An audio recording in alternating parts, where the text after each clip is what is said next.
U-Book apresenta O Diário de Jack, o Estripador, de Shirley Harrison. Tradução: Felipe C.F. Vieira. Narração: Esther Jablonski. Livro original publicado pela editora Universo dos Livros. Este livro é dedicado àquelas mulheres, muitas vezes esquecidas, de Whitechapel, que foram violentamente massacradas em 1888 e cujas mortes foram eclipsadas pelo mistério de seu assassino. Se este diário for uma falsificação moderna, e tenho certeza de que não é, e se eu fosse o fraudador, eu o consideraria o ápice de minha realização literária. Bruce Robinson, indicado ao Oscar e roteirista do filme Os Gritos do Silêncio. Agradecimentos. A oportunidade de trabalhar em um projeto tão extraordinário como este acontece apenas uma vez na vida. Desde aquele dia, em 1992, quando o diário me foi mostrado pela primeira vez, eu tenho buscado a ajuda e a orientação de literalmente centenas de pessoas. Encontramos especialistas e entusiastas amadores em uma surpreendente gama de assuntos, desde letreiros de pubs a roubo de cadáveres, além de descendentes de qualquer pessoa conectada aos casos de James Maybrick e Jack, o Estripador. O material continuou a aparecer e foi sendo coletado, pesquisado e checado pela minha colega Sally Evenmay, e agora forma a espinha dorsal desta nova e completamente atualizada edição. Existem muitas pessoas para mencionar, mas gostaríamos de agradecer algumas em particular. Doreen Montgomery, nossa agente, cujo pulso firme esconde sua gentileza. Sem sua visão, este projeto não teria nascido. Robert Smith, nosso primeiro editor. Seu entusiasmo e horas extras ultrapassaram qualquer senso de dever. Keith Skinner, Paul Begg e Martin Feidel, que tão generosamente guiaram nossos primeiros passos inseguros dentro do mundo de Jack, o Estripador. Richard Nicholas, do escritório de advocacia Roberts, Moore, Nicholas e Jones, de Liverpool, que aconselhou e deu suporte a Albert Johnson em tudo que fosse relacionado ao relógio. Roger Wilkes, que nos presenteou generosamente com material sobre Christie e assim deu início às nossas pesquisas. O falecido Paul Feldman, cujo entusiasmo nos manteve alerta e nos direcionou para várias pistas úteis. Naomi Evett, da Biblioteca de Liverpool, cuja paciência sem limites foi imprescindível. Dr. Nicholas Stowe, Dr. David Forshaw, Sue Ironmonger, Anna Corrin, Melvin Fairclough, o falecido colecionador de arte Sidney Sabin, Nicholas Campion, John Astrop, Jeremy Biddle, Camille Wolfe e Loretta Lay. O roteirista Bruce Robinson, o examinador de caligrafia forense Lawrence Warner, Dr. Glyn Volans, do Hospital Guy, o juiz Richard Hamilton, de Liverpool, Bill Waddell, ex-curador do Museu do Crime da Scotland Yard, o falecido historiador de música Tony Mill, Richard E. Molly Whittington Egan, Paul Dodd, o falecido Brian Maybrick, Gerard Brearley, Berkeley Chappell Gill, Derek Warman e John Matthews da Ilha de Wight, a irmã Ursula Maybrick, Dr. W. Taylor, do Hospital Fassarkley, a funerária Siddons, de Southport, Phil Maddox, da Wordplay Public Relations, Kevin Way, da Casa de Leilões Outhwaite and Leatherland, de Liverpool, David Fletcher Rogers, Walkley's Clogs, Gordon Wright, da Ensign Society, The Special Hospital Service, Andrew Brown, dos arquivos da Polícia Metropolitana da New Scotland Yard, Colin Inman, do Financial Times. Nick Pinto, do Escritório de Registros Públicos. RH Leighton & Company, de Southport. Colin Wilson, Donald Rumblow, a Associação do Algodão de Liverpool, a Biblioteca da Associação Britânica de Medicina, a Sra. Gill Wilkes, de Hampshire, e a Sra. Delphine Cummings, do Canadá, descendentes de Arthur Simpson Wilkes. Des McKenna, por sua ajuda com o Museu de Anatomia, a Embaixada da Holanda, Peter O'Toole, B.E.M., e Lee Charles Allen, do Museu do Regimento SAS e Artists' Rifles. Os funcionários das bibliotecas e departamentos históricos de toda a Grã-Bretanha. Nos Estados Unidos, Dorothy McRitchie, da South Kent School, e Peggy Hale, da Biblioteca Pública de Norfolk. Carol Kane, do Mobile Register. O American Heritage Center da Universidade de Wyoming, por permitir o uso de trechos da Trevor Christie Collection, e a editora HarperCollins. Brian Poe, do Conan Doyle Establishment. Stephen Shotness, da Simons, Muirhead and Burton. Prefácio. Professor David Canter, diretor do Instituto de Psicologia Investigativa e Ciência do Comportamento Forense, Universidade de Liverpool, 1997. Em meu caminho de todas as manhãs para a Universidade de Liverpool, eu passo pela Riversdale Road, uma típica e sonolenta rua dos subúrbios britânicos que se estende desde a elegante e arborizada avenida Aigburth Drive e chega até o cinzento e vasto rio Mersey. O único sinal na entrada da rua é uma placa que proíbe motoristas de entrarem no agradável parque, que é um refúgio para casais apaixonados e um abrigo para corredores e pescadores, agora que o Mersey foi limpo. A Riversdale Road é, portanto, um cenário improvável para a antiga residência do talvez mais conhecido serial killer de todos os tempos, Jack o Estripador. Um assassino que recebeu seu apelido por causa da maneira violenta como mutilava suas vítimas. Um pouco além do início da Riversdale Road, fica uma grande casa vitoriana construída com um gentil e avermelhado arenito característico da opulência da Liverpool do século XIX. Foi ali que James Maybrick viveu no final dos anos 1880, quando os assassinatos de Whitechapel estavam sendo cometidos em Londres.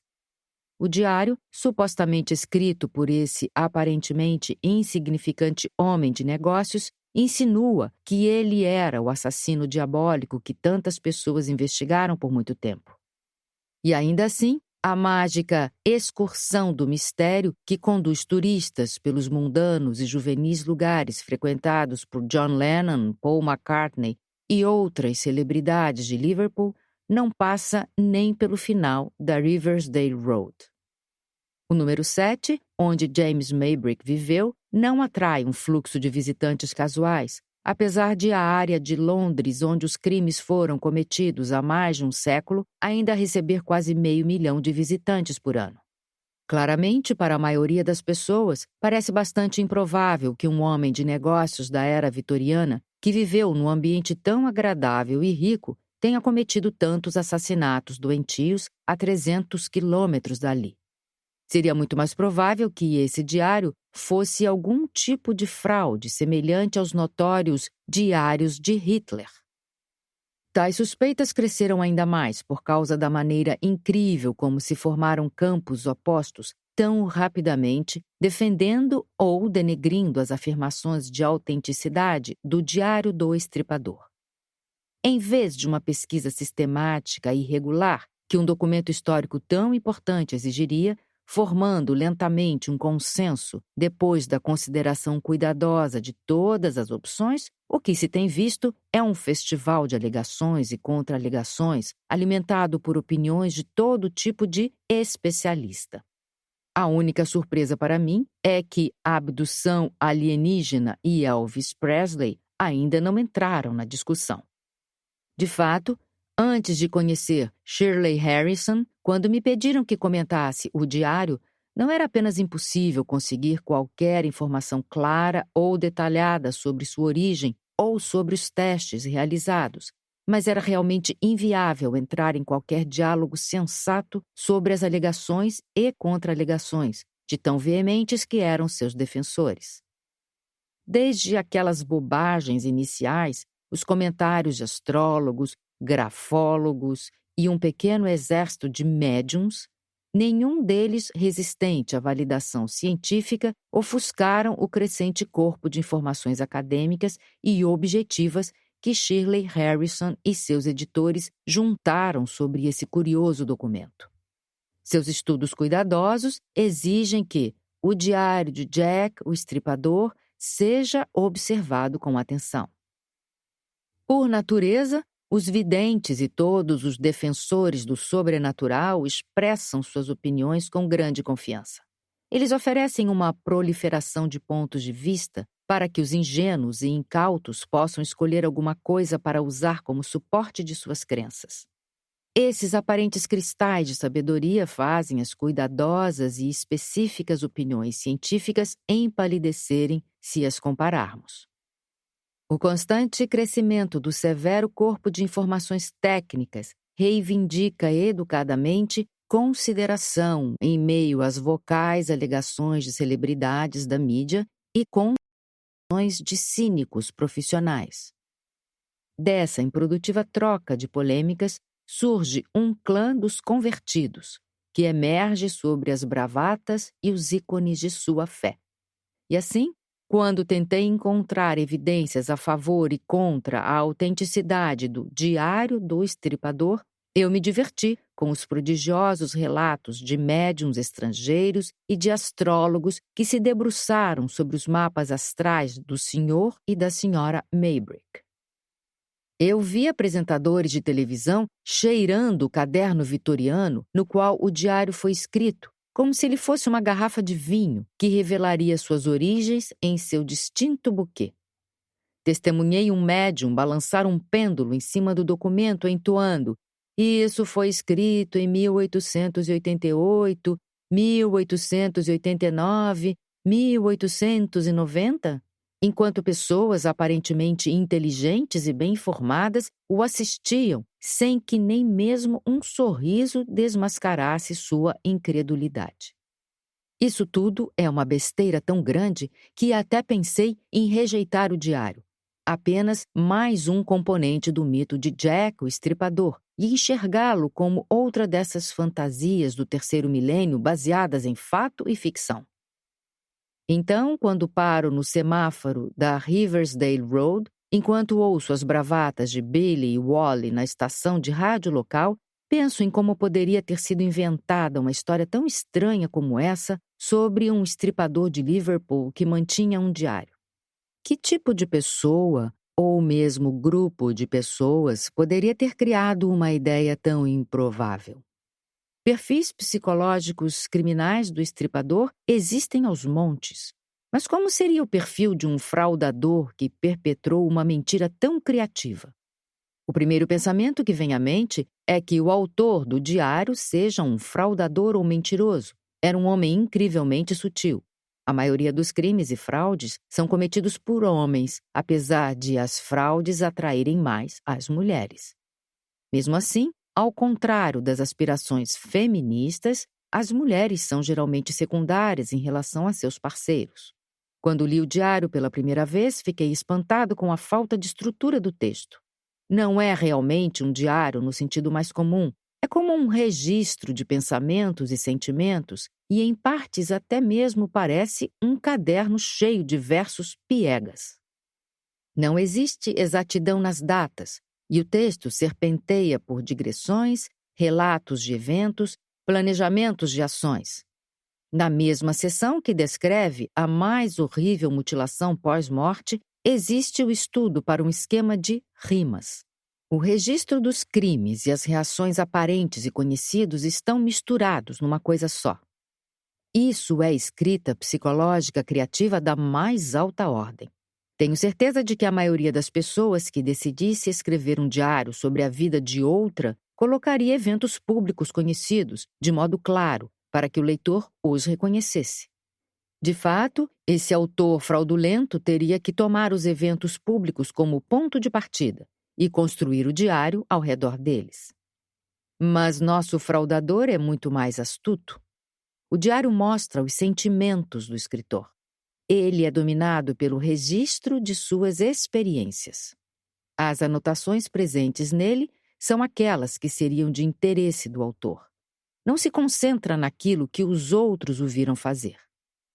Muitos serial killers escrevem autobiografias e alguns até mantêm um diário.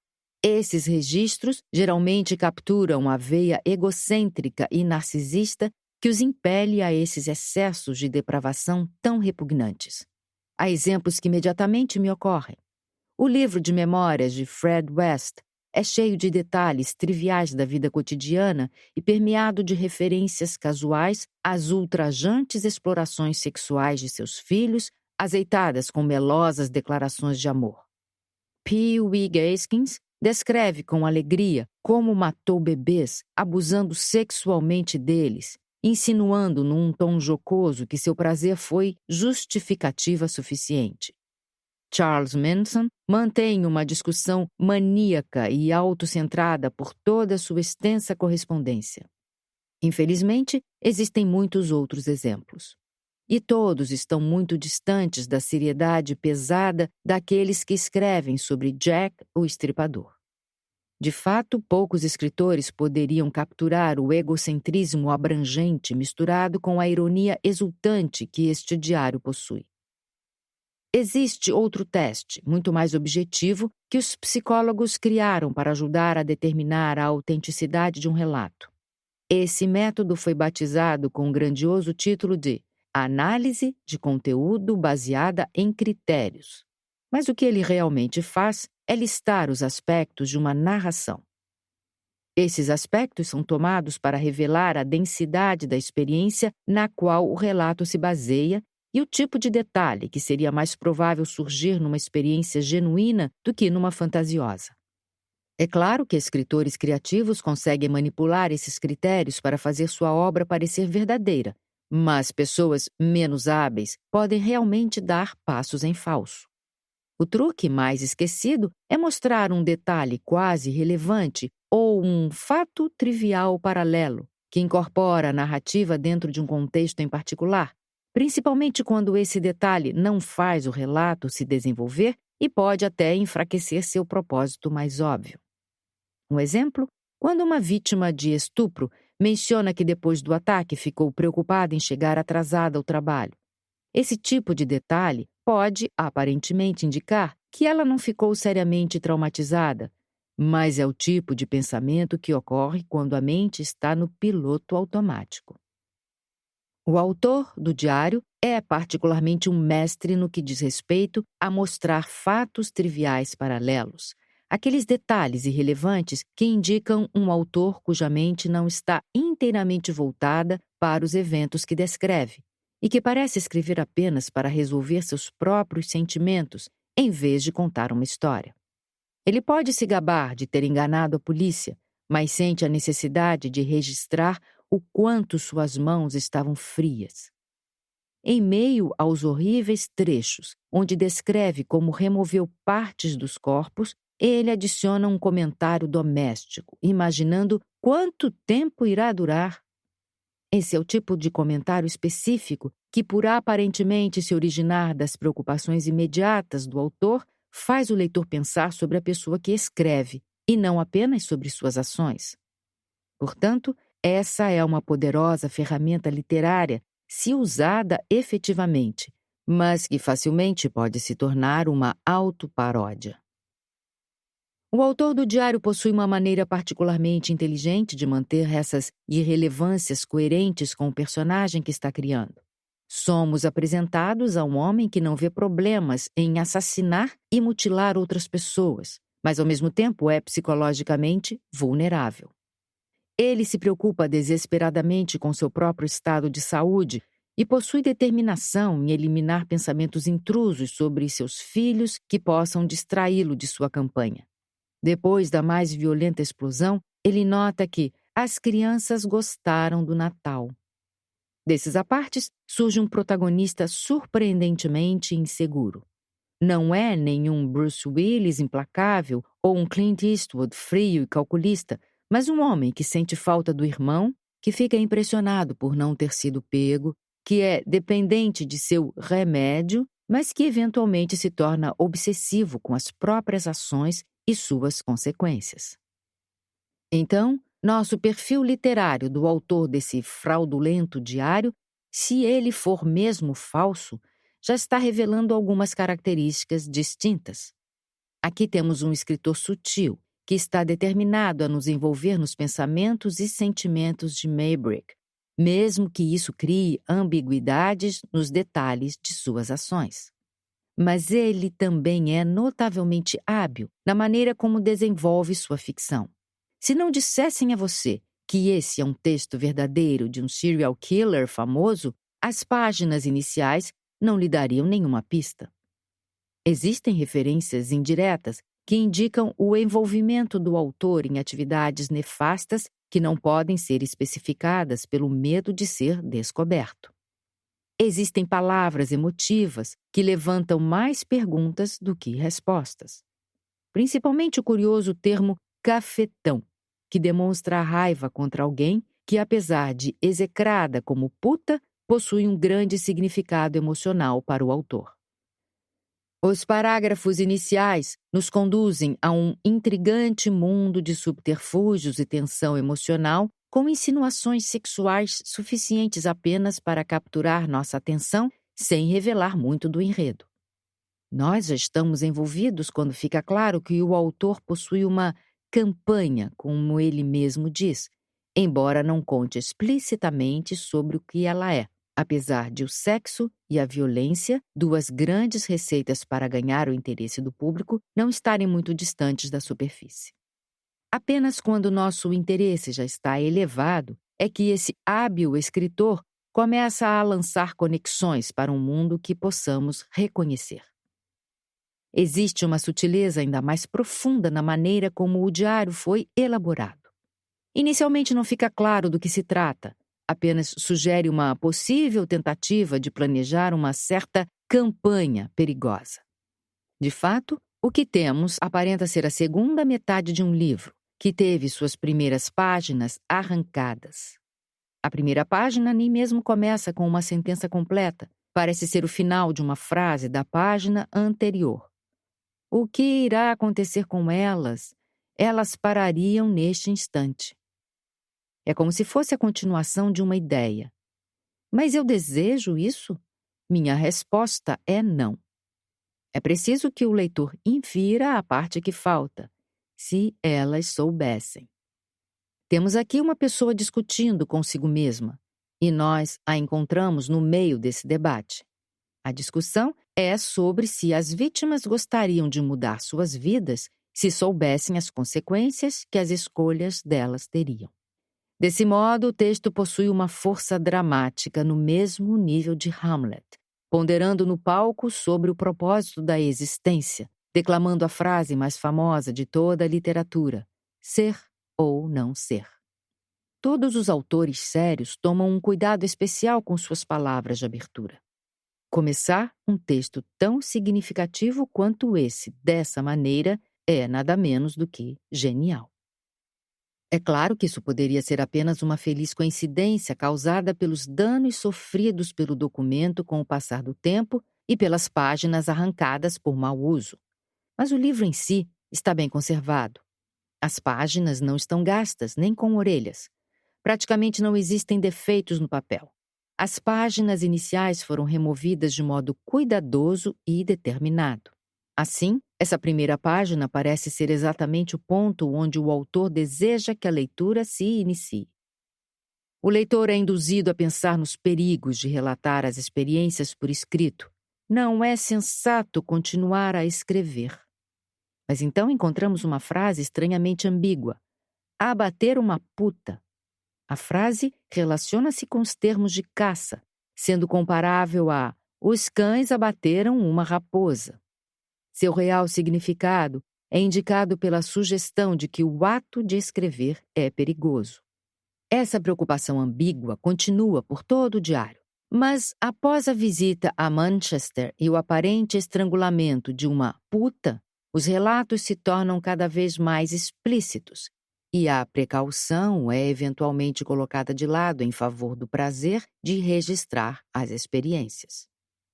O autor mede muito bem seu ritmo, lentamente envolvendo o leitor com detalhes cada vez mais horríveis, capturando uma atmosfera de raiva que aumenta juntamente com a dor e o prazer. Aquilo que começa com uma referência imprecisa sobre uma campanha se torna mais explícito com a menção à compra de uma faca. Tudo, então, fica terrivelmente claro quando ele menciona a dificuldade de cortar fora uma cabeça. Como se não fosse suficiente, o diário mergulha num desespero raivoso. Quero cozinhar, cozinhar, cozinhar. Quase uma denúncia incoerente do escritor contra si mesmo e contra o Deus que o criou. Momentos lúcidos de autoquestionamento surgem de vez em quando, e uma crescente censura sugere que talvez ele devesse se entregar ou cometer suicídio, mas o final é muito mais resoluto do que isso. O autor até pede perdão ao leitor. O documento todo mostra-se como uma justificativa para os atos de seu criador. Essas ações foram causadas por culpa dos outros e das forças externas do amor, e não por um mal que existe dentro dele. Apenas alguém que estudou cuidadosamente a maneira como serial killers enxergam o mundo poderia ser capaz de notar que, no final, eles sempre tentam justificar suas ações com uma ou outra razão. Normalmente, essas justificativas colocam a culpa em algo externo à sua natureza. A maioria dos escritores luta por anos para conquistar a habilidade de observar o mundo pelos olhos de outra pessoa. Eles geralmente desistem e conseguem nos dar apenas uma de suas próprias perspectivas. O autor do diário, porém, captura brilhantemente o prazer juvenil de enganar a polícia e não ser preso por crimes que considera excitantes. Ele também nos mostra o prazer inconsciente de ver seus atos sendo discutidos nos jornais. Esse fraudador realmente nos permite entrar na mente de um personagem estripador e observar a tempestade de emoções e pensamentos que o mantém ativo. Enquanto o diário se desenvolve, o autor nos dá claramente as razões pelas quais está de fato escrevendo. O que começa como um desejo de planejar e registrar os prazeres ilícitos evolui para uma tentativa de entender seus sentimentos e termina como um testamento de suas ações que ele quase almeja que sirva para inocentá-lo. Esse é um texto de suspense psicológico escrito com maestria, habilmente indicando a razão da existência do diário ao mesmo tempo que nos conduz pela raiva e pela confusão do autor. Essa atmosfera ainda é temperada com suas tentativas de escrever poemas.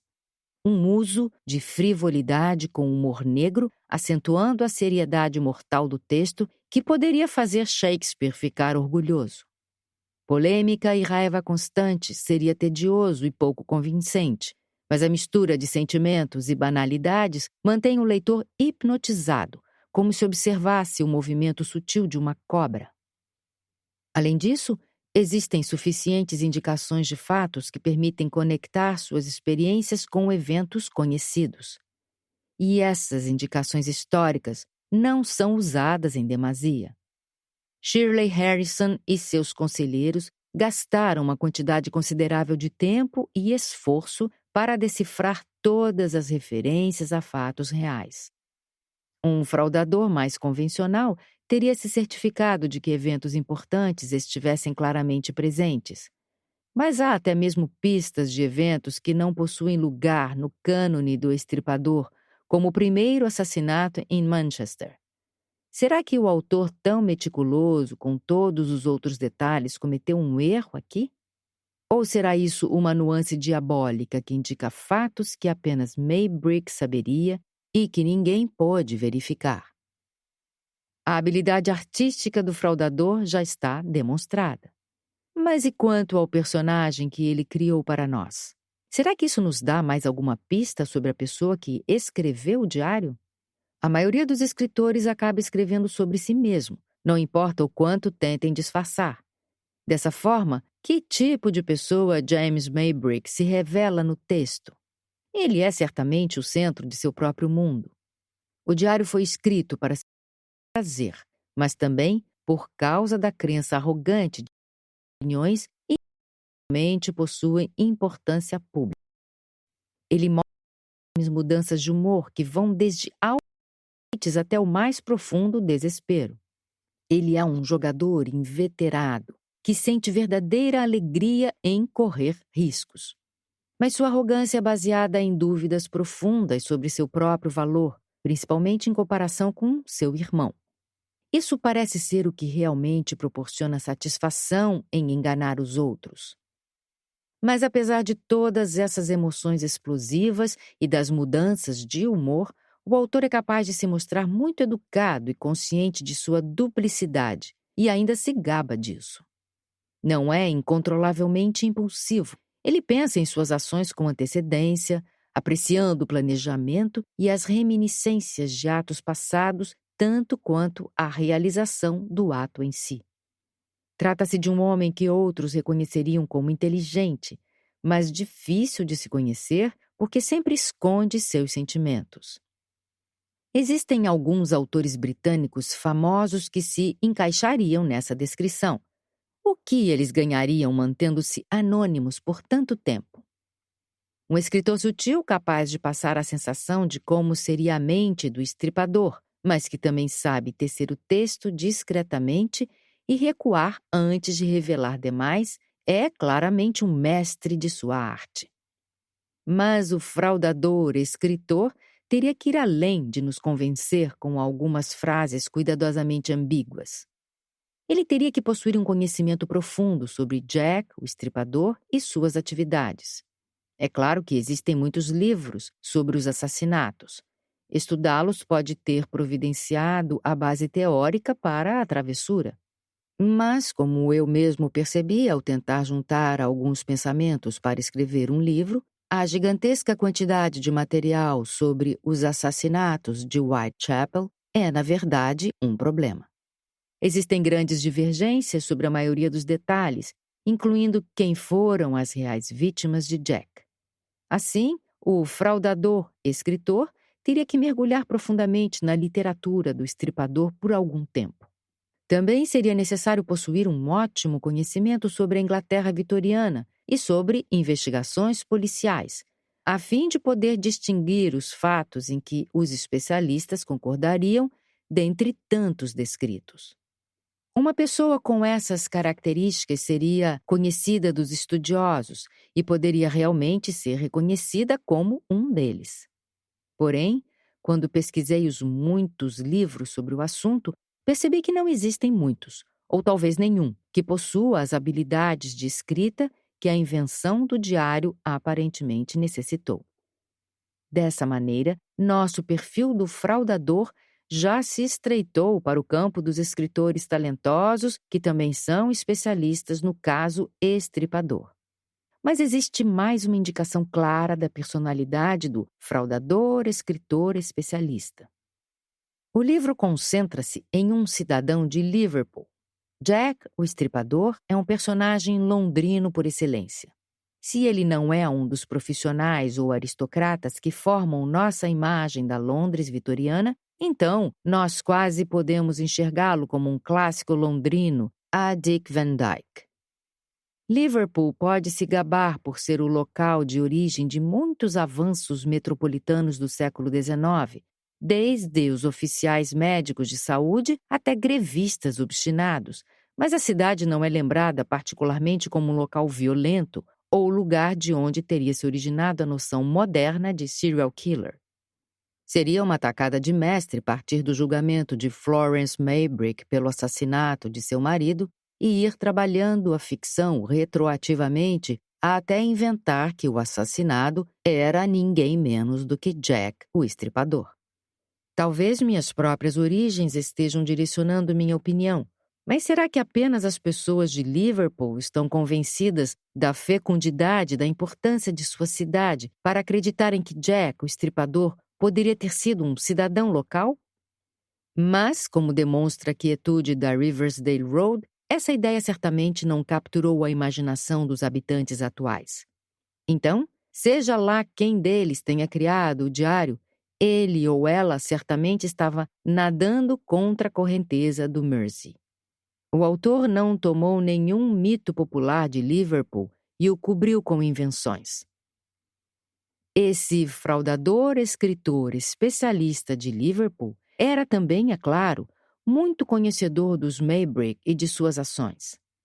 O julgamento de Florence foi muito comentado na imprensa local, e então, mais uma vez, uma pesquisa incansável poderia ter providenciado informações suficientes para que o autor pudesse jogar referências a figuras de maior e menor importância na vida de James Maybrick.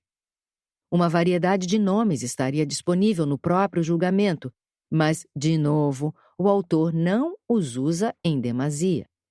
Um exemplo: o acesso de raiva contra um subordinado na discussão contra Laurie é um toque delicioso e outra evidência do controle e da habilidade do escritor.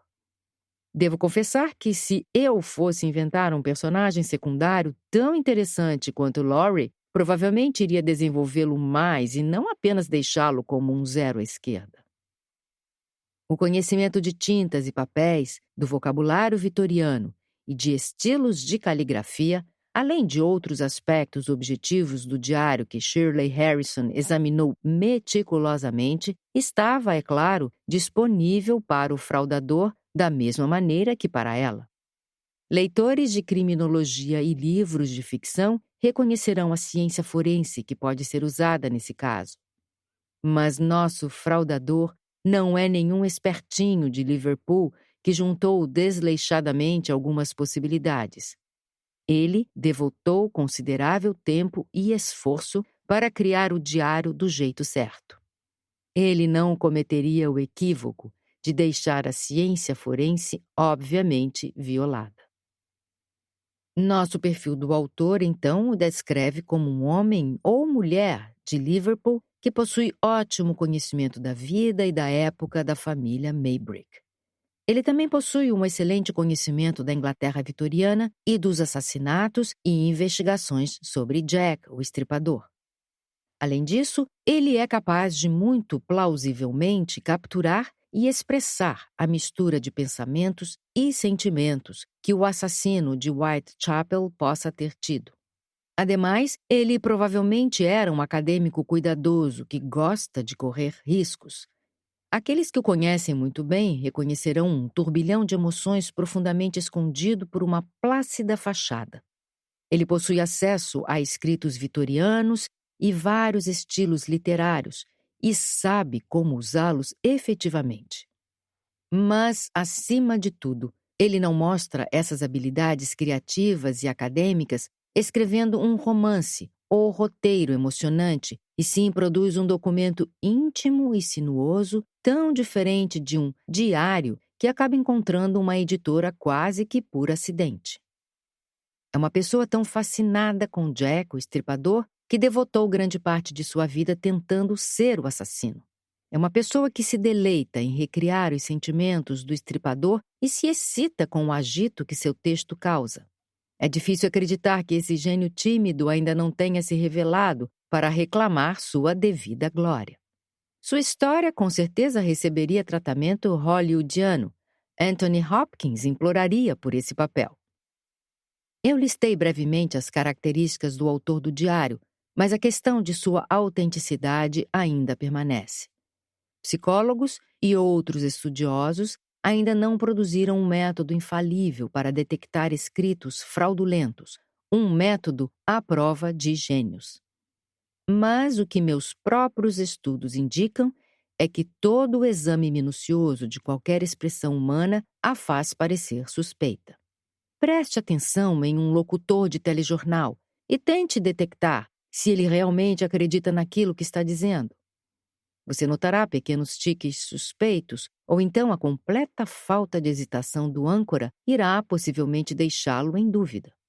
Pelo resultado de vários estudos cuidadosos que realizamos, eu sei que se você fornecer relatos escritos a pessoas comuns e pedir que determinem se são reais ou falsos, a maioria será considerada falsa, não importa quantos forem verdadeiros. Assim, leia o diário assumindo que é uma fraude, e você ficará espantado com a maneira que alguns detalhes são colocados, como se quisessem nos convencer de sua legitimidade. Depois, leia-o novamente, desta vez assumindo ser verdadeiro, e você ficará espantado com o que aprenderá sobre os pensamentos e sentimentos de Jack, o Estripador. Portanto, essas reflexões nos levam a duas amplas possibilidades sobre a autoria do diário. Uma defende que ele foi escrito por um tímido, mas emocionalmente perturbado gênio que combinou a arte da literatura com um entendimento brilhante sobre serial killers, junto com os fatos históricos conhecidos a respeito de Jack o Estripador e de James Maybrick. A outra nos mostra uma pessoa bem diferente. Ele sabia como Jack o Estripador sentia-se e tinha conhecimento e experiência sobre suas matanças. Ele era totalmente familiarizado com o mundo de James Maybrick. Ele se encaixa perfeitamente no perfil de personalidade revelado no livro e teve amplo acesso a todos os materiais necessários. Ele também teve uma razão plausível para escrever o diário. Ele queria desesperadamente que outros soubessem o segredo que o consumia. Ele viveu na casa de número 7 da Riversdale Road no final dos anos 1880. Introdução. Em setembro de 1993, o jornal Sunday Times estampou uma grande manchete com a palavra falso em suas páginas centrais, atacando um recentemente descoberto diário escrito à mão que continha a seguinte implacável assinatura: Sinceramente, Jack o Estripador. Eles não possuíam nenhuma evidência, não realizaram nenhuma investigação e finalizaram seu massacre infundado, confessando que o diário deveria ser uma falsificação moderna ou poderia ser autêntico. Um mês depois, a primeira edição do meu livro O Diário de Jack o Estripador foi publicada na Grã-Bretanha e em mais outros 15 países. Na narrativa, eu relatei a história completa por trás da minha pesquisa sobre esse extraordinário documento que veio de Liverpool e havia sido entregue inesperadamente a meu agente literário um ano antes. Durante esse ano, tinha estabelecido que o diário parecia ser uma confissão dos assassinatos de Whitechapel, aparentemente escrito por James Maybrick, um conhecido comerciante de algodão do século XIX que viveu em Liverpool. Ele morreu em 1889, envenenado com arsênico, e sua jovem esposa americana, Florence, foi condenada à morte por seu assassinato. Ela não foi executada, mas ficou presa por 15 anos, até ser enviada de volta a seu país natal em 1904. Cientistas, historiadores, especialistas em caligrafia, psicólogos, estudiosos do Estripador, museus e laboratórios pesquisaram o documento e debateram veementemente entre eles e em público. A tinta e o papel foram submetidos a vários testes científicos relevantes.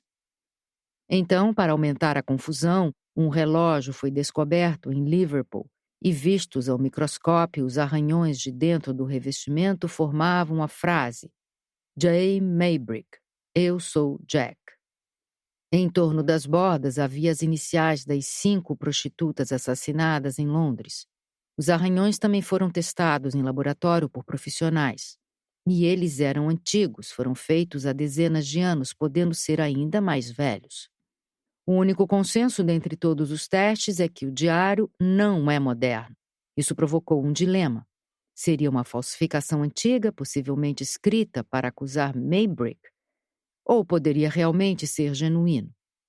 Hoje, depois de 19 anos e 4 edições do meu livro no Reino Unido, nós temos certeza de que o diário não pertence ao século XX, mas sua verdadeira origem continua elusiva.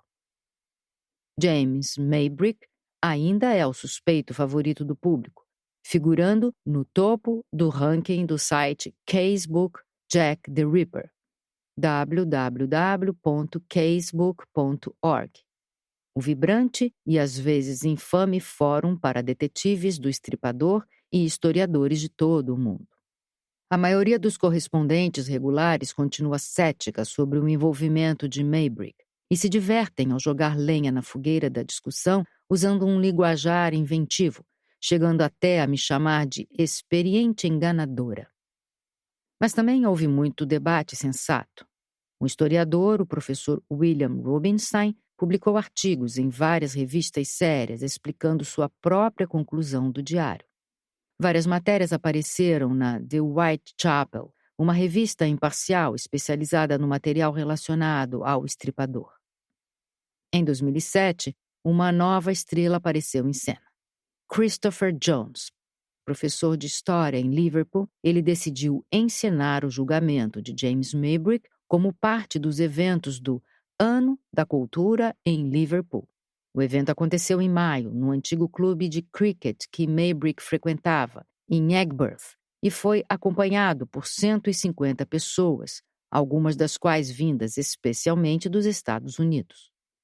O lucro foi doado para uma casa de caridade local dirigida por Paul Dodd, que hoje vive na antiga casa de Maybrick, a Battle Crease House, que tem vista para o clube de cricket. Na cadeira do acusado estava Jeremy Biddle. Jeremy não era apenas uma estrela da televisão, mas também um perspicaz criminologista com uma extraordinária piscina convertida em biblioteca de livros criminais. Hoje sei que ele pessoalmente acreditava na legitimidade do diário, mas ele sempre foi escrupulosamente imparcial e eu mesma não tinha certeza na época de qual era a sua convicção. Ninguém imaginava que aquela seria uma das últimas aparições públicas de Jeremy. Todos nós sabíamos que ele estava muito doente e ficamos aflitos e emocionados por sua coragem alegre diante de um sofrimento óbvio. Ele faleceu pouco depois. Representantes da promotoria e da acusação descreveram seus argumentos e o público foi o júri. Eu falei juntamente com o professor William Rubinstein, o ex-policial e guia turístico de Whitechapel, Donald Rumbelow, o historiador de crimes local Vincent Burke e o professor David Cantor. Também deram declarações Paul Beck e Keith Skinner, coautores junto com Martin Feidel do livro The Jack the Ripper AZ. Provavelmente a mais surpreendente declaração de todas as testemunhas foi feita por Keith Skinner, o pesquisador profissional que investigou o diário para Paul Feldman e para mim. Todos nós sabíamos que Keith era um cético cauteloso. Mas quando falou sobre evidências, ele declarou que se tivesse liberdade para revelar a um júri todas as informações e evidências que possuía, não haveria outra escolha a não ser concluir que o diário veio de Battle Crease. Christopher Jones começou então a trabalhar em seu próprio livro sobre os Maybrick e criou o site www.jamesmaybrick.org, que em 2009 já tinha recebido 250 mil visitas. Hoje, ele já viajou várias vezes para os Estados Unidos e produziu uma investigação extremamente minuciosa sobre a antes elusiva vida de nossa pouco conhecida família da Liverpool do século XIX. Em 2007, também surgiram notícias sobre um livro intitulado Hoax, que estava sendo escrito por Steve Powell, um músico australiano e membro vitalício da Australasian Performing Rights Association Austrália. Detalhes preliminares de seu livro vazaram no site do Estripador, e então teve início um feroz debate sobre suas alegações. Ele afirmou ao mundo que aqueles que escrevem sobre o diário, isto é, eu, minha agente Doreen Montgomery, da Rupert Creel Limited, e todos aqueles que me ajudaram, são apenas bodes expiatórios.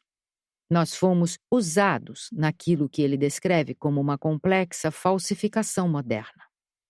Ele alegou que o diário foi criado em 1970 na Austrália por um ex-morador de Liverpool chamado Steve Park, junto com o falecido diretor de cinema Paul Feldman e uma amiga em comum, uma jovem enfermeira inglesa chamada Anne Graham. Segundo ele, o livro foi levado para a Inglaterra por Paul e Anne. Ela mais tarde se casaria com Michael Barrett, um negociante de sucata que levou o diário para minha agente em Londres. Steve alegou que nós tínhamos sido escolhidos, sem suspeitar de nada, para levar a fraude adiante, deixando os fraudadores originais nos bastidores, prontos para receber os dividendos. Se isso fosse verdade, eles deveriam ter ficado realmente desapontados, principalmente porque esperaram quase 20 anos para receber sua recompensa inexistente. Então eu recebi notícias da editora em questão, a Melbourne Books. O editor, David Tannenbaum, escreveu um e-mail em janeiro de 2009, no qual explicava que eles estavam aparentemente esperando por evidências conclusivas antes de publicar o livro de Steve Powell, e que acreditavam que eu havia sido vítima de uma armação elaborada. Nesse ponto, Doreen Montgomery decidiu que deveria esclarecer algumas coisas.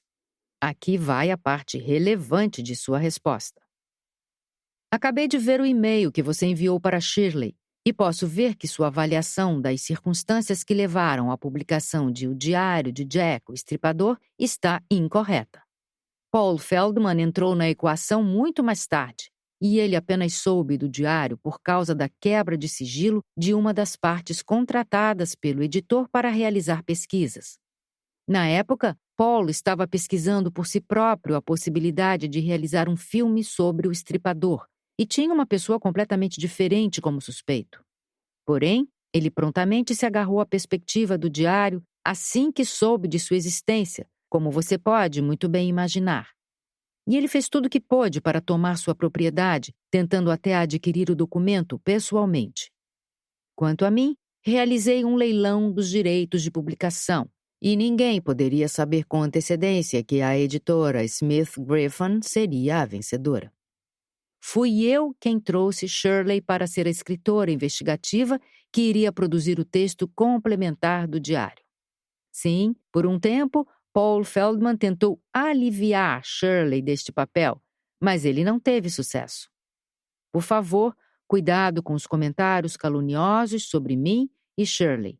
Ela foi escritora por toda sua vida profissional, sempre a produzir materiais fiéis à sua missão específica. Nunca, até surgir o Diário de Jack, o Estripador, ela foi acusada de mentir, falsificar material ou qualquer outra atividade indigna.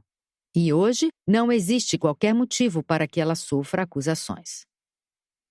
Finalmente, em 2009, com o hoax ainda não publicado, Steve Powell postou uma alegre mensagem no fórum sobre Jack, o Estripador.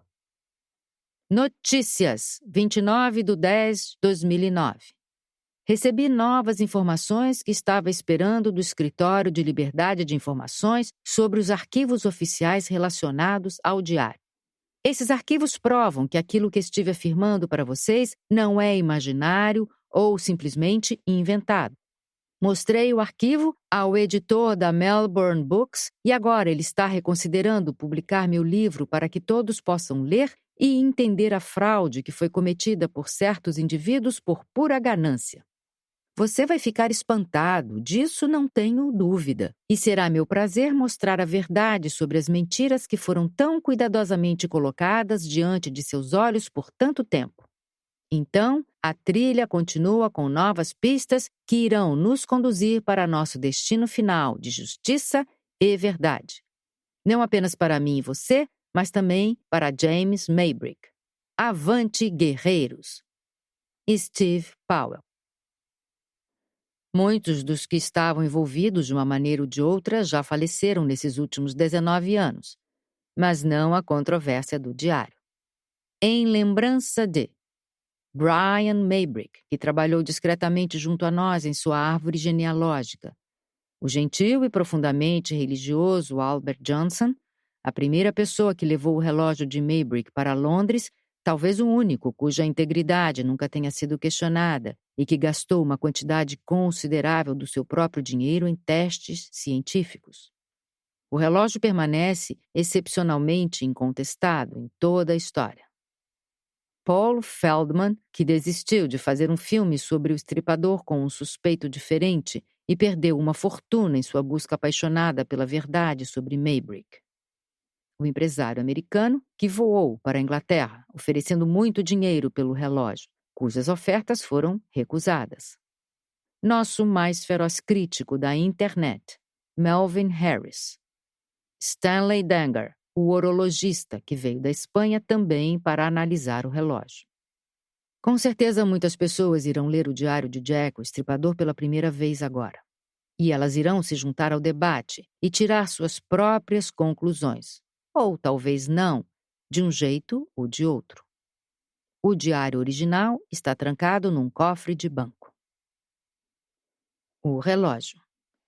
Quando Albert Johnson faleceu, ele deixou o relógio para Daisy, sua netinha, para quem o comprou como um investimento, há 20 anos. Ninguém havia ouvido falar de James Maybrick naqueles tempos. O relógio ainda permanece sob o cuidado dos Johnson. Não foi vendido, mas a família gostaria de encontrar um comprador que compartilhasse a crença de Albert e que pudesse dar ao objeto um lar digno, talvez aos olhos do público. Tanto o diário como o relógio desafiam alguém, em algum lugar, a revelar seus segredos e explicar o verdadeiro significado do enigmático lema da família Maybrick. Tempus omnia revelat. O tempo tudo revela. Então, por favor, continue a leitura. 1. Talvez em minha mente atormentada eu deseje que alguém leia isto e entenda. Num final de tarde, em maio de 1889, 3 médicos reuniram-se em Egberth, um subúrbio de Liverpool, para realizar uma autópsia muito irregular. O corpo de um empresário de meia-idade jazia numa cama onde falecera em seu luxuoso quarto forrado de mogno, enquanto sua jovem viúva americana, perturbada e confusa, havia misteriosamente desmaiado no quarto ao lado. Sob o olhar de um superintendente da polícia, 2 dos médicos dissecaram e inspecionaram os órgãos internos enquanto o terceiro tomava notas. O cérebro, o coração e os pulmões pareciam normais e foram colocados de volta no corpo. O canal alimentar estava um pouco inflamado, havia uma pequena úlcera na laringe e a parte superior da epiglote estava esfolada. O estômago, amarrado nas 2 extremidades, o intestino, o baço e partes do fígado foram colocados em jarros e entregues para o oficial de polícia. 2 semanas depois, os mesmos 3 médicos foram até o cemitério Anfield, onde o corpo havia sido enterrado. Eles chegaram às 11 da noite e, sob o brilho amarelo dos lampiões, ficaram ao lado da recente cova enquanto 4 homens cavavam até o caixão. Sem tirar o corpo do receptáculo, eles removeram o coração, o cérebro, os pulmões, os rins e a língua para uma investigação mais aprofundada. Uma testemunha relatou. Entre os presentes, poucos foram aqueles que não experimentaram um tremor involuntário quando a palidez e os traços desgastados do cadáver surgiram diante do brilho cintilante de um lampião segurado acima da cova por um dos médicos. O que todos comentaram foi que, embora já enterrado há uma quinzena, o cadáver estava extraordinariamente preservado. Porém, enquanto o bisturi do Dr. Barron prosseguia com seu rápido e habilidoso trabalho, um leve odor de podridão surgia sempre que o vento soprava. Finalmente, as autoridades concluíram que James Maybrick, de 50 anos, um conhecido comerciante de algodão com relações comerciais em Londres, havia sido envenenado. O atestado de óbito emitido no dia 8 de junho antecipou de forma chocante o curso da justiça. Alegou, antes mesmo que Florence pudesse ser julgada, que Maybrick havia morrido por envenenamento administrado por Florence Elizabeth Maybrick, homicídio premeditado. Em agosto, após um julgamento espantosamente desorganizado que prendeu a atenção da Grã-Bretanha e dos Estados Unidos, a viúva de 26 anos de idade foi considerada culpada pelo assassinato de Maybrick e condenada à morte. Ela foi a primeira mulher estadunidense a ser julgada numa corte britânica. 6 meses antes da morte de Maybrick, Thomas Boyer caminhava por Whitechapel, uma esquálida vizinhança na região de East End, em Londres. Ele estava indo coletar o aluguel atrasado da casa número 13 da Miller's Court, alugada por John McCarthy para Mary Jane Kelly. Eram cerca de 10h45 da manhã do dia 9 de novembro, e alegres multidões marchavam para assistir à passagem da carruagem dourada que ainda hoje faz parte das tradicionais celebrações que marcam a posse anual do Lord Mayor de Londres. Não houve resposta quando Boyer bateu à porta. Colocando a mão através da janela quebrada, ele puxou a suja cortina improvisada e observou a espelunca que era o patético lar de Mary Kelly. Na cama, ensopada de sangue, jazia o que sobrara do corpo de uma garota. Estava nua, com exceção de uma sumária camisola.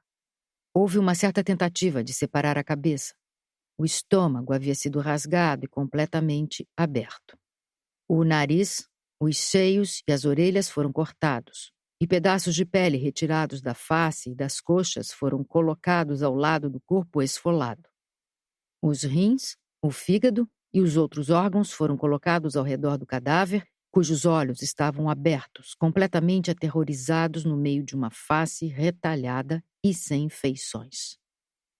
Mary Jane Kelly era a mais recente vítima de um criminoso endiabrado que estava massacrando prostitutas desde o fim de agosto. Todas as mortes aconteceram perto do fim de semana e dentro da mesma região sórdida de ruas superpovoadas que formavam e ainda formam uma das áreas mais carentes de Londres. As mulheres foram estranguladas, esfaqueadas e mutiladas em ataques cada vez mais brutais. Mary Ann Polly Nichols, considerada a primeira vítima, era filha de um chaveiro, tinha por volta de 40 anos e vivia em casas de caridade. Depois apareceram Annie Chapman, 47, Elizabeth Stride, 44 e Catherine Eddowes, 46. E agora havia Mary Kelly, com cerca de 25 anos, a mais jovem de todas. Por mais cruéis que fossem os crimes, eles poderiam ter caído no esquecimento ou ter sido desprezados como um mal das desafortunadas, como eram chamadas as prostitutas, se a polícia não tivesse sido provocada por cartas e pistas. Esses indícios aparentemente vinham do assassino, que numa infame e zombeteira carta deu a si mesmo um apelido que provocou calafrios em toda Londres e além. Jack, o Estripador. Ninguém, em 1889, tinha motivos para conectar a exumação de James Maybrick em um sombrio cemitério de Liverpool com o banho de sangue ocorrido anteriormente num bairro pobre de Londres, a mais de 400 quilômetros de distância. Nem a polícia, nem os médicos em Liverpool poderiam enxergar a relação entre a macabra autópsia de um respeitável comerciante realizada à meia-noite e a horrível mutilação de uma jovem prostituta de Whitechapel. Essa conexão foi finalmente estabelecida 103 anos depois, em 1992, quando um diário recém-achado expôs a possibilidade de James Maybrick ser Jack, o Estripador. No dia 9 de março daquele ano, minha agente literária, Doreen Montgomery, diretora da Rupert Krieg Limited, uma das mais antigas e respeitadas agências de Londres, recebeu um telefonema de Liverpool. Era alguém chamado Sr. Williams. Ele disse que havia encontrado o diário de Jack, o Estripador, e gostaria de levá-lo para ser publicado. Naturalmente, ela foi cautelosa. Doreen foi minha agente por muitos anos, então sugeriu que eu estivesse presente na reunião. Ela gostaria de uma segunda opinião. Na verdade, o Sr. Williams revelou ser Michael Barrett, um ex-vendedor de sucata que gostava de ser dramático. Ele chegou ao escritório da Rupert Creel usando um terno novo e carregando uma pasta. Dentro, envolvido em papel marrom, estava o livro que teria um efeito cataclísmico em tantas pessoas que tiveram contato com ele e causaria um alvoroço no até então pacífico mundo dos historiadores do Estripador. Parecia ser um álbum de recortes antigo com a capa em couro. A encadernação e o papel variavam entre média e alta qualidade e estavam bem preservados. A julgar pelas manchas de cola e marcas deixadas na folha de rosto, o livro serviu para a prática comum da era vitoriana de abrigar cartões postais, fotografias, colagens, autógrafos e outras lembranças. As primeiras 64 páginas haviam sido removidas. As últimas 17 estavam em branco. A referência logo na terceira página ao medo do autor de ser descoberto, estou começando a acreditar que não é sensato continuar a escrever, claramente indica que estamos lendo o final da história, não o começo. Por alguma razão, o texto do início foi destruído. Seguiam-se, então, 63 páginas com as mais fantásticas palavras que nós já havíamos lido. O tom variava entre piegas e frenético. Muitas frases foram furiosamente riscadas, com manchas e pingos de tinta por toda parte. Nós duas ficamos abaladas com a história que se revelava por uma mão errática, refletindo a violência do assunto. Vou levar tudo na próxima vez e comer. Não deixarei nada, nem mesmo a cabeça. Vou cozinhá-la e comê-la com cenouras recém-colhidas. O sabor do sangue era doce, o prazer foi esmagador.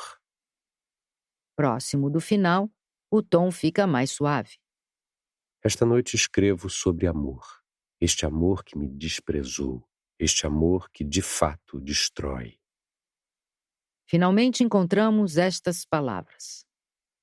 Logo, penso que irei me deitar ao lado de minha querida mãe e pai. Irei buscar seu perdão quando nos reunirmos. Eu rezo para que Deus permita ao menos esse privilégio, embora eu saiba muito bem que não mereço. Meus pensamentos irão permanecer intactos, como lembrança para todos de que o amor de fato destrói. Rezo para que aquele que ler isto consiga me perdoar de coração. Lembrem-se todos, seja lá quem você for, que um dia eu fui um homem gentil. Que o bom Deus tenha piedade de minha alma e perdoe-me por tudo que fiz.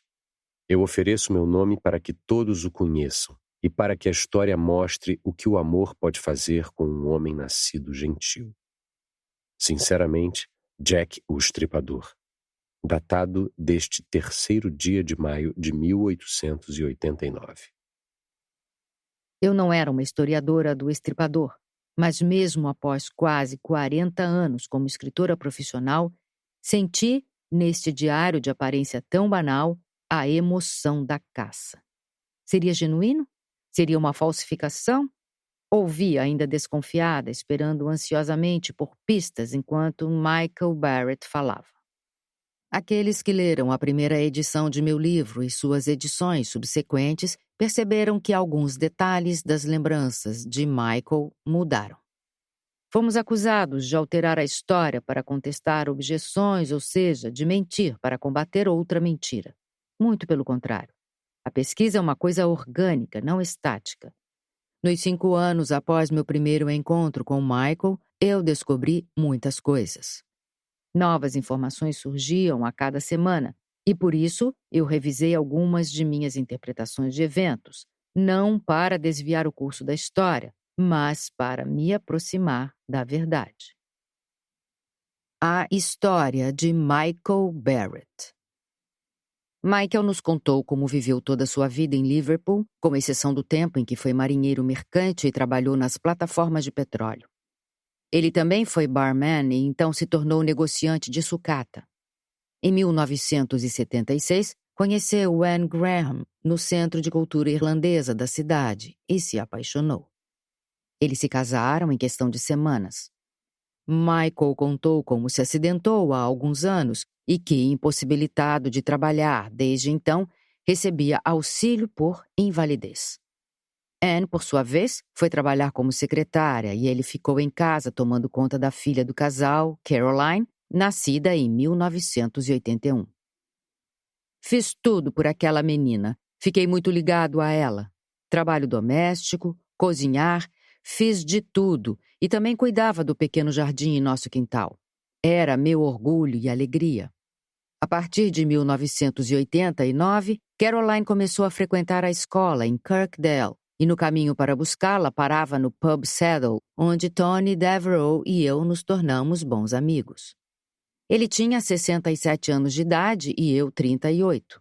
Tony fraturou o quadril perto do Natal de 1990 e eu fiz algumas compras para ele, até contrabandeando uma garrafa de Xerez que ele escondeu debaixo da pia. Em março de 1991, Tony foi para o hospital substituir o quadril, mas durante aquele verão sua saúde se deteriorou. Um dia, eu o visitei e ele estava sentado com um pacote de papel marrom em cima da mesa. Ele não queria me dizer o que era.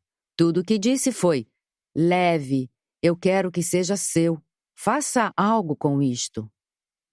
Fui para casa e abri o pacote com Caroline. Dentro havia este livro. Tentei ler, mas era difícil entender a caligrafia, e então, quando li a assinatura no final, eu apenas ri. Foi como se eu tivesse recebido uma facada, disse Michael. Simplesmente não acreditei. Quem iria acreditar numa coisa dessas? Liguei para Tony imediatamente e disse: quem você está tentando enganar? No dia seguinte, lembra Caroline, seu pai foi até a casa de Tony e o interrogou sobre as origens do diário. Por quanto tempo ele o tinha? Tudo que Tony respondia era: você está me irritando? Eu dei a você porque sei que é real e sei que você fará algo com isso. Finalmente, contou Michael, Tony perdeu a paciência quando foi questionado sobre quem mais sabe sobre isto. A resposta: absolutamente ninguém que esteja vivo hoje. Caroline lembra claramente como seu pai continuou a aborrecer Tony ao telefone para mais informações. Confiei nele, disse Michael. Ele não queria dinheiro. Ele não teria me enganado. Anne e eu sentamos juntos naquela noite e tentamos analisar o diário. Havia alguns nomes de pessoas e lugares que não significavam nada para mim. Bethel, Chris, Bunny, Gladys e Michael. Quem eram Laurie e a senhora Hammersmith? Também não sabíamos nada sobre Jack, o estripador. Naquele dia, o mundo da família Barrett virou de cabeça para baixo. O diário, que deveria assegurar sua felicidade, destruiria seu casamento e seria a última gota na já debilitada saúde de Michael. Muito tempo depois, Anne nos contou que, como muitas pessoas em Liverpool, ela sabia do caso Maybrick, mas não de seus detalhes. Michael se tornou obcecado e mergulhou em sua investigação sobre o estripador. Ele sempre sonhou em ser escritor, chegando a publicar algumas curtas entrevistas com celebridades e criando passatempos para a Look-In, uma revista infantil da editora D.C. Thompson. Ele se considerava um jornalista. Na verdade, Anne admite hoje, eu geralmente arrumava um pouco seus textos. Em 1985, Michael havia comprado um processador de texto Amstrad com dinheiro emprestado pelo pai de Anne, Billy Graham, e agora finalmente teria uma verdadeira oportunidade para usá-lo. Ele nos contou que fez muitas anotações na biblioteca de Liverpool, que Anne transcreveu mais tarde para o Amstrad. Mas nesse ponto, Michael ainda não tinha ligado o diário a James Maybrick. Um dia ele me contou quando estava numa livraria de Liverpool, encontrou uma cópia do livro Murder, Mayhem and Mystery in Liverpool, de Richard Whittingham Egan, um respeitado historiador criminal cuja família viveu na cidade e até acompanhou os Maybrick nas corridas. No livro, havia um artigo intitulado Motif in Fly Papers, que dizia: quando eu primeiro a vi sob o crepúsculo de uma noite de maio, A Bethel Chris House parecia igual a qualquer outra relíquia respeitável da metade do período vitoriano. Essa era a conexão que Michael precisava. O nome Bethel Chris também aparecia na segunda página do diário. Na verdade, a Bethel Chris House, no agradável subúrbio de Egberth, ainda é um nome reconhecido por muitos moradores de Liverpool familiares com a tragédia do malfadado casal. James e Florence Maybrick se mudaram para lá em 1888, seu último e turbulento ano juntos. Seria possível que o diário em posse de Michael juntasse as histórias do respeitável e amável pai, um comerciante de meia-idade que sofreu secretamente uma vida de abuso de medicamentos, com o mais conhecido mistério de assassinato de todos os tempos? De repente percebi que eu poderia ser o homem que finalmente apanharia Jack, o estripador, ele disse. Em agosto de 1991, Tony Devereux faleceu no Hospital Walton e, junto com ele, nós assumimos. Morreu também a chave para o mistério dos assassinatos de Whitechapel. Em fevereiro de 1992, Michael sabia que não tinha condições de prosseguir sozinho. Ele não tinha ideia de como verificar o diário, muito menos de como publicá-lo. Então ligou para a editora Penn Books, pois tinha alguns de seus livros em casa, e perguntou se gostariam de publicar a história. As editoras de Londres não se entusiasmam facilmente, e eles aconselharam Michael a conseguir um agente literário, recomendando Doreen Montgomery. Nós ouvimos Michael ao mesmo tempo que tentávamos suprimir nossa descrença. Olhando de fora, a origem do diário era extremamente duvidosa. Um ex-negociante de sucata de Liverpool? Um amigo de pub que agora estava morto? Eu sugeri, no calor do momento, que nós deveríamos levar o diário imediatamente ao Museu Britânico, que fica perto dos escritórios da Rupert Crewe, e tentar conseguir uma opinião de seus especialistas. Marcamos instantaneamente uma reunião com Robert Smith, um curador de manuscritos do século XIX.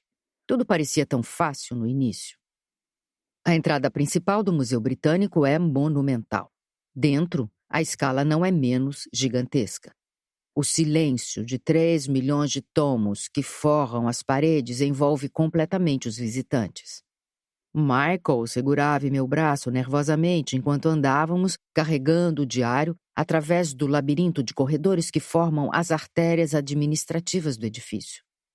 Historiadores de manuscritos olharam as páginas com lupas, debruçando-se sobre as dramáticas palavras de novo e de novo. Fascinante, disse Robert Smith. Extraordinário. Parece autêntico. Mas, é claro, você terá que levá-lo a um examinador de documentos. Nós simplesmente não temos as instalações aqui. Fiquei impressionada com a afirmação. Por via das dúvidas, fui até a Jarndyce, uma livraria especializada em livros antigos em frente ao museu, onde Brian Lake, o dono da livraria, tirou os olhos de sua primeira edição de Dickens e também ficou entusiasmado. Brian é especialista em literatura do século XIX e reconheceu o potencial valor do diário. Mas concordou com o conselho de Robert Smith.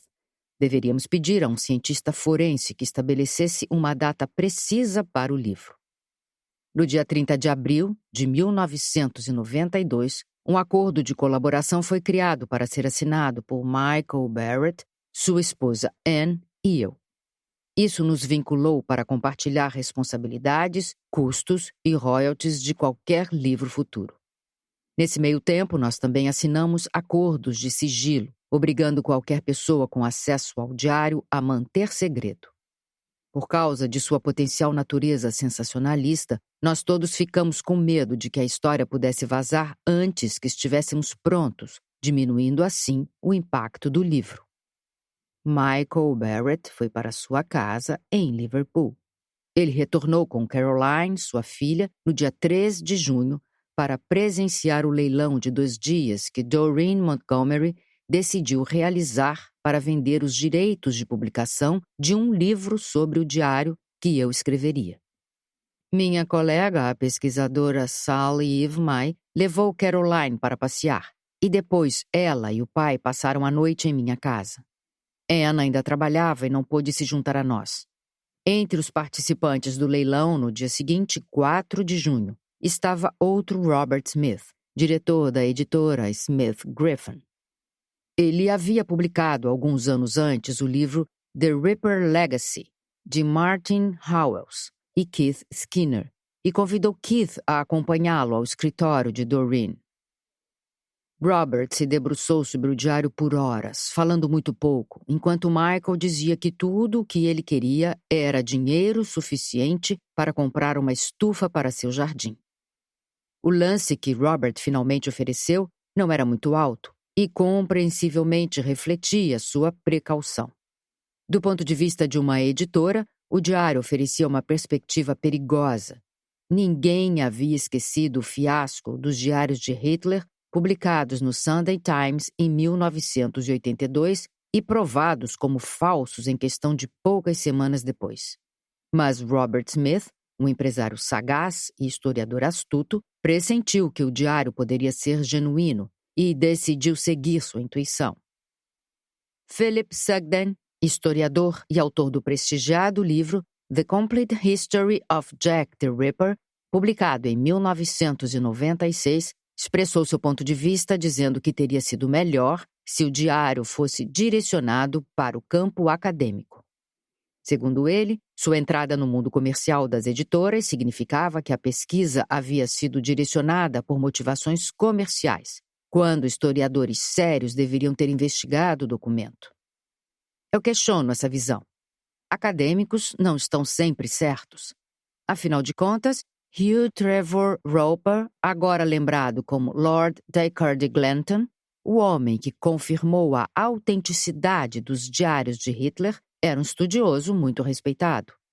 Além disso, com o tempo, o diário também passou a atrair o meio acadêmico. O fato é que este projeto foi dado a mim, e eu duvido que qualquer escritor profissional teria agido de outra forma. A única maneira que eu conhecia para conseguir arcar com os custos de pesquisa que esse diário necessitava era encontrar uma editora preparada para oferecer um adiantamento suficientemente grande para facilitar uma investigação básica.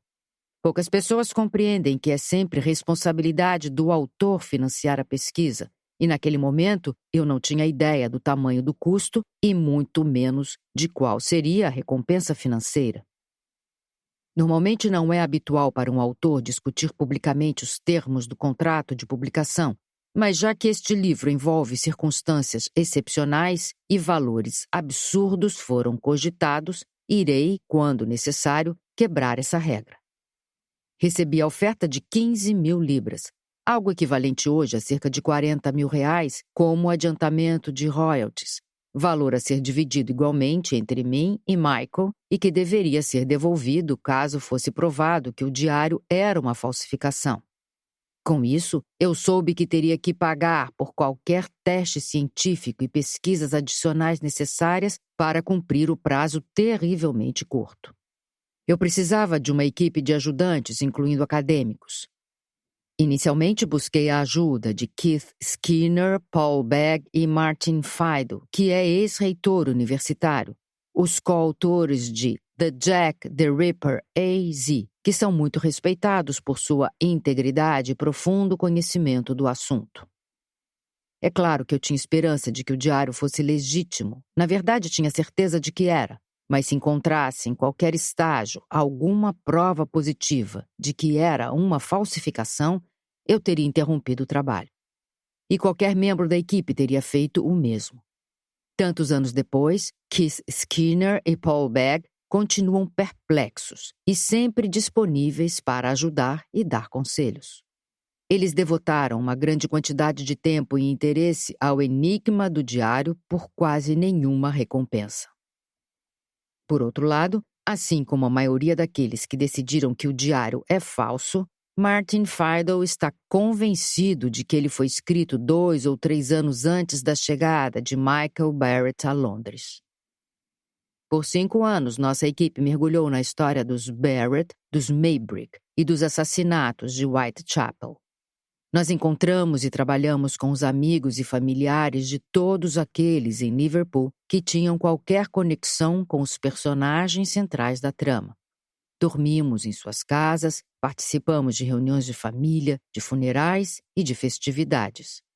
Ouvimos seus problemas, suportamos o peso de sua raiva. Alguns se divertiram, muitos ajudaram e ficaram ansiosos para revelar a verdade. A maioria ficou aborrecida pela invasão indesejada em sua vida privada e pela publicidade que o diário trouxe. Michael Barrett e Caroline voltaram para Londres naquela noite. Michael estava exultante com a nova vida que pensava ter iniciado, povoada por agentes, editoras e acadêmicos. Durante a viagem de trem, ele conversou com o então dono de um jornal gratuito de Liverpool, Phil Maddox. Phil relembra. Eu vi um homem segurando um pacote de papel marrom. Ele estava sentado no lado oposto da cabine, indo e voltando do vagão-restaurante para comprar pequenas garrafas de uísque. Então ele veio até mim e simplesmente começou a falar.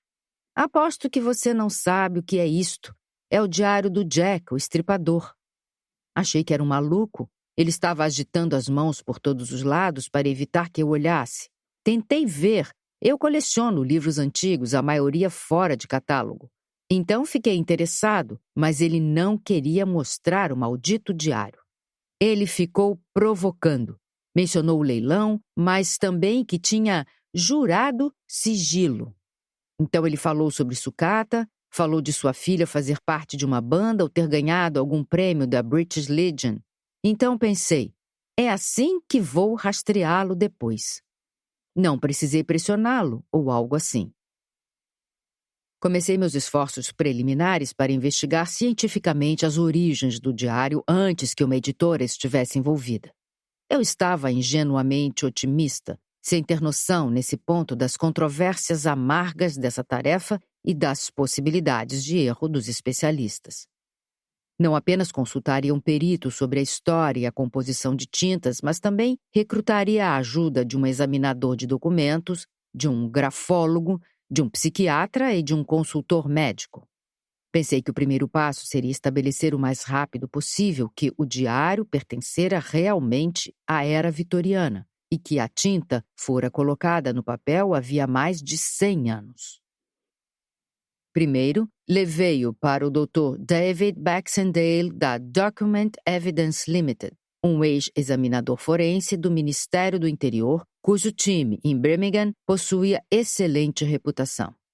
Pedi ao Dr. Baxendale primeiro que nos dissesse a idade da tinta e, se possível, quando ela fora aplicada ao papel. Seu relatório preliminar do dia 1º de julho de 1992 dizia, em resumo, que ele suspeitava do diário. Então pedimos um relatório completo de suas razões.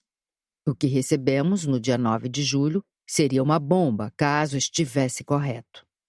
O parágrafo que citava a tinta dizia: a tinta do diário prontamente se dissolveu no extratante e apenas Esperamos que você tenha gostado desta prévia. Para continuar ouvindo este audiolivro no Google Play Livros, use o link na descrição do vídeo.